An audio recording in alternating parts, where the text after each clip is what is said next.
The dust had barely settled from the morning wind when Martha first saw them coming down the main road into Cedar Falls.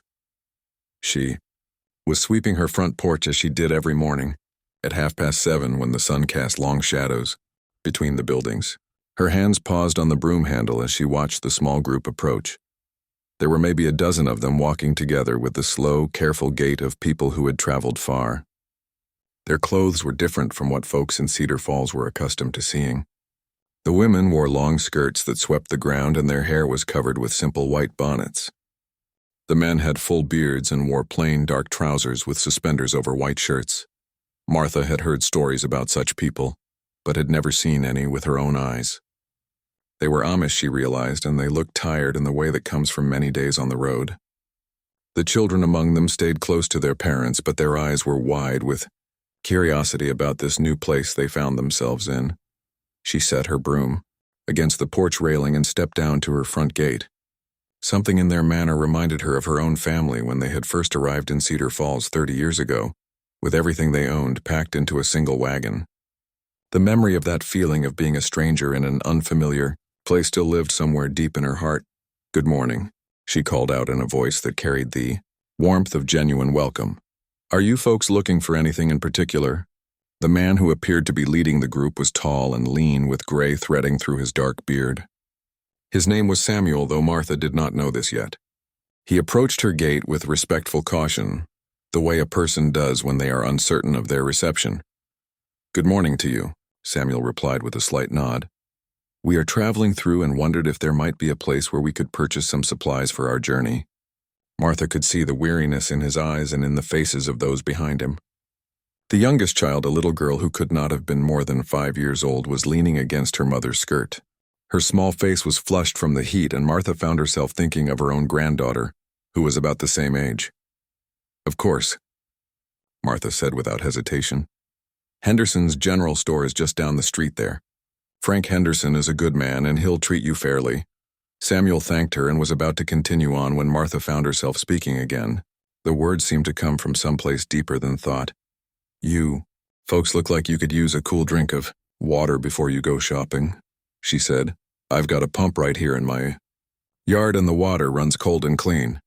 The gratitude that flashed across Samuel's face was immediate and genuine. "That would be most kind of you," he said. "We have been walking since before dawn." Martha opened her gate wide and gestured for them to come in.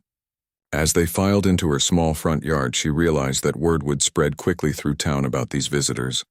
Cedar Falls was the kind of place where everyone knew what their neighbors were doing almost before the neighbors knew it themselves. She worked the pump handle with steady strokes until clear, cold water gushed forth. The Amish travelers took turns drinking from the tin cup she provided.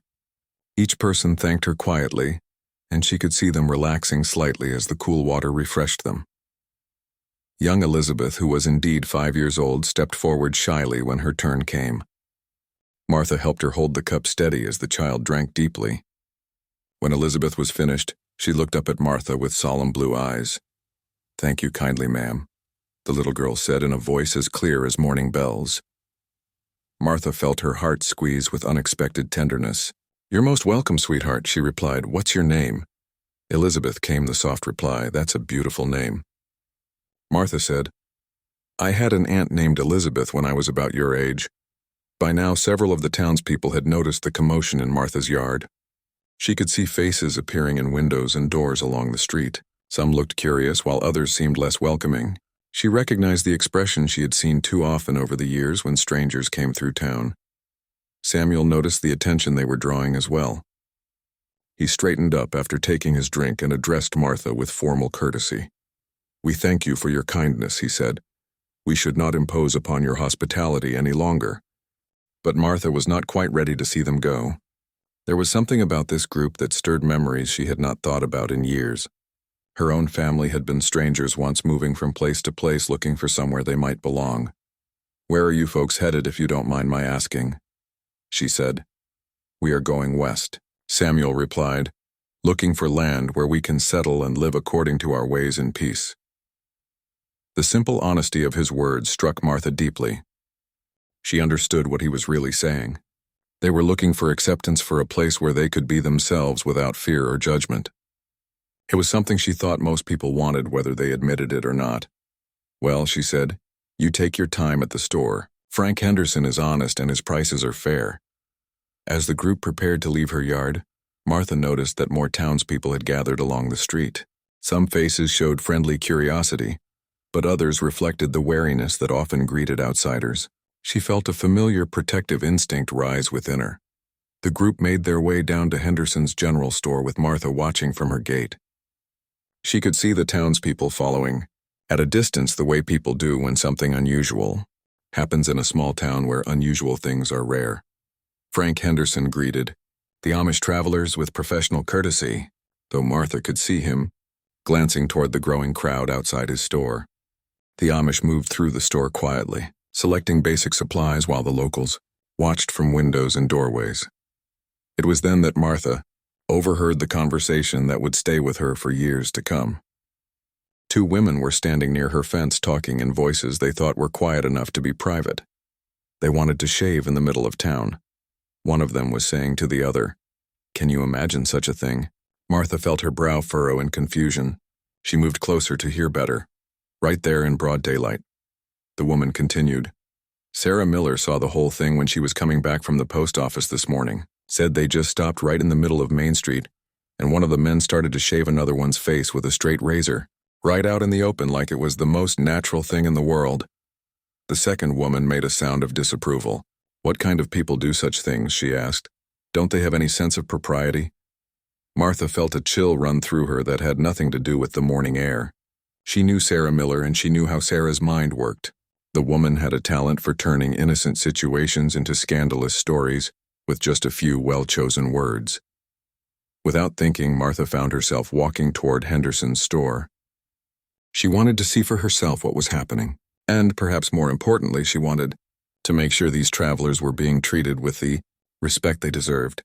As she approached the store, she could see through the window that the Amish group was finishing their shopping. Samuel was speaking quietly with Frank Henderson while counting out coins from a small leather pouch.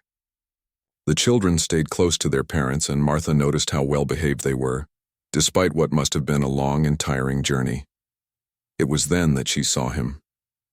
Standing just outside the store was Tom Bradley, a rancher who lived about 10 miles outside of town. Tom was a good man in Martha's estimation, though he could be quick to judge sometimes. He was staring through the store window with an expression she could not quite read. Martha walked up beside him. "Morning, Tom," she said. Tom nodded absently, his attention still focused on something inside the store. "Morning, Martha," he replied. "Quite a sight we got here today." "They seem like decent folks to me," Martha said carefully, "just passing through on their way west." Tom was quiet for a long moment. Then he turned to look at her with an expression that surprised her. Instead of the wariness or disapproval she expected to see, there was something that looked almost like recognition in his eyes. "You know," Tom said slowly, "I was just thinking about something I saw this morning early when I was riding into town. I came across that group when they were camped about 3 miles out by Miller's Creek." Martha waited for him to continue, though something in his tone made her heart beat a little faster. "I stopped to water my horse," Tom went on, "and I watched them for a few minutes. One of the older men was helping one of the younger ones shave. They had a small mirror propped up against a tree, and the young man was sitting on a fallen log, while the older one carefully shaved his face with a straight razor." Martha felt her breath catch. "You saw them shaving," she repeated. "That's right," Tom said. "It was the most careful, gentle thing I ever saw."